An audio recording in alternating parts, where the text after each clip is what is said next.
Z Ewangelii według świętego Łukasza. W tym czasie Maryja wybrała się i poszła z pośpiechem w góry do pewnego miasta w ziemi Judy. Weszła do domu Zachariasza i pozdrowiła Elżbietę. Gdy Elżbieta usłyszała pozdrowienie Maryi, poruszyło się dzieciątko w jej łonie, a Duch Święty napełnił Elżbietę. Wydała ona głośny okrzyk i powiedziała: Błogosławiona jesteś między niewiastami i błogosławiony jest owoc Twojego łona. A skądże mi to, że matka mojego Pana przychodzi do mnie? Oto bowiem, skoro głos Twego pozdrowienia zabrzmiał w moich uszach, poruszyło się z radości dzieciątko w moim łonie. Błogosławiona jest, która uwierzyła, że spełnią się słowa powiedziane jej od Pana. Oto słowo Pańskie. Niech będzie pochwalony Jezus Chrystus. Z radością pozdrawiam wszystkich naszych słuchaczy generalnie tej konferencji, tej katechezy, którą nagrywamy tuż przed Bożym Narodzeniem, na ostatnią niedzielę Adwentu, czyli czwartą niedzielę Adwentu, która nas prowadzi dzisiaj do Ein Karem, ponieważ Maryja udaje się z pośpiechem w góry, idzie, aby nawiedzić świętą Elżbietę. Tak dużo powiedziano o tym wydarzeniu, tak dużo się z nim wiąże. Spróbujmy na początku utożsamić się z Maryją, iść razem z nią ten dłuższy, ponad 100-kilometrowy etap z Nazaretu do Ein Karim i czuć jej serce, czuć jej ducha. Maryja przecież jako Matka Boża na początku, 9 miesięcy wcześniej prawie, przeżyła wielką rewolucję w swoim myśleniu, ponieważ pojawił się u niej anioł pański i obwieścił jej, że będzie Matką Bożego Syna. Nastolatka z Nazaretu, a cóż dobrego może być z Nazaretu, prosta kobieta, prosta dziewczyna, która miała swoje pewnie proste marzenia, założenie rodziny, posiadanie potomstwa, jakiejś pracy, bycia przy świątyni, nagle okazało się, że będzie Matką Bożego Syna. Tak dotknięta Bogiem, zachowała się w sposób zaskakujący. Bo przecież czasami jest tak, że dotknięci czymkolwiek albo wywyższeni ludzie wpadają często w pychę i próbują dominować albo ukazywać siebie w takim bardzo dobrym świetle. Maryja jednak zachowała się inaczej, przyjęła z pokorą wolę Bożą i poszła z pośpiechem do Ein Karim. Co to znaczy?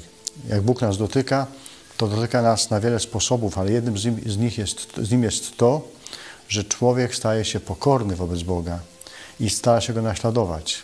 Boga, który tej nocy, która przed nami, w nocy betlejemskiej, przyjdzie, urodzi się i będzie małym dziecięciem. A więc Bóg nas wzywa do pokory i do służby. Prosta sprawa. Oczywiście nic nowego nie mogę teraz powiedzieć. Ja ciągle powtarzam taki pasus z książki Ryszarda Kapuścińskiego, słynnego polskiego podróżnika, dziennikarza, reportera, bardzo znanego w całym świecie, który kiedyś, pamiętacie, w takiej książce Imperium odkrył ciekawą rzecz, mianowicie udał się do jednej z byłych republik sowieckich, bodajże do Armenii, i tam w stolicy Armenii chciał odwiedzić swoich przyjaciół, ale wcześniej poszedł do kwiaciarni, żeby kupić kwiaty dla żony swojego przyjaciela, i kwiaciarka mówi tak: w moim rumie, w którym jestem, jest 3 rodzaje kwiatów. Pierwszy z nich to są te kwiaty piękne, które widać, kwitną, cieszą oko, pięknie pachną. Drugie kwiaty są generalnie niewidoczne, bo nie pachną. Są na zapleczu, ale pośród nich są kwiaty takie jak zioła, które można ususzyć, potem zrobić z nich właśnie zioła, zaparzyć, napić się i być zdrowszym. No i są te kwiaty trzeciego rodzaju, czyli kwiaty, które nie pachną, są na zapleczu, nikt nie chce ich kupować. To są kwiaty, które czasami pachną, kiedy człowiek je dotknie. Są takie kwiaty, które człowiek dotyka. Są takie kwiaty, które człowiek dotyka i wtedy zaczynają pachnieć, a nawet zaczynają kwitnąć. I wyszedł z tej kwiaciarni nasz autor książki Imperium i poczynił ciekawą refleksję, pisząc w ten sposób. Są pośród nas 3 rodzaje kwiatów, tak jak są 3 rodzaje ludzi. Pierwszy rodzaj ludzi to ci tacy piękni z pierwszych stron gazet, my wszyscy, dobrze zachowani, ambitni, kochający, tworzący wspólnoty, rodziny, ludzie, którzy dorabiają się w pewnej pozycji w życiu, tak jak te pierwsze kwiaty. Są też ludzie drugiego rodzaju, nasi przewodnicy duchowi, spowiednicy, przyjaciele. Trochę jak zioła, napijesz się, porozmawiasz, stajesz się lepszy, jest ci w ogóle lżej. No i są ludzie trzeciego rodzaju, to są ci, którzy są schowani. My na przykład będziemy mieli w sobotę 21 grudnia Wigilię w naszej jadłodzielni. Przyjdą sami schowani. Ci, którzy czasami się pojawiają i źle wyglądają, źle pachną. Mamy takich ludzi najczęściej wokół naszej jadłodzielni. I mówi Kapuściński tak: czyż nie jest obowiązkiem zwłaszcza ludzi pierwszego rodzaju, też drugiego rodzaju, przywracanie tym trzeciego rodzaju godności? To uczyniła Maryja. Poszła do swojej krewnej Elżbiety, aby jej służyć. Poszła mimo swoich trudności, mimo swoich bóli. Była przecież w zaawansowanym stanie błogosławionym. Poszła, aby pomóc swojej krewnej Elżbiecie. To jest bardzo istotna kwestia Bożego Narodzenia.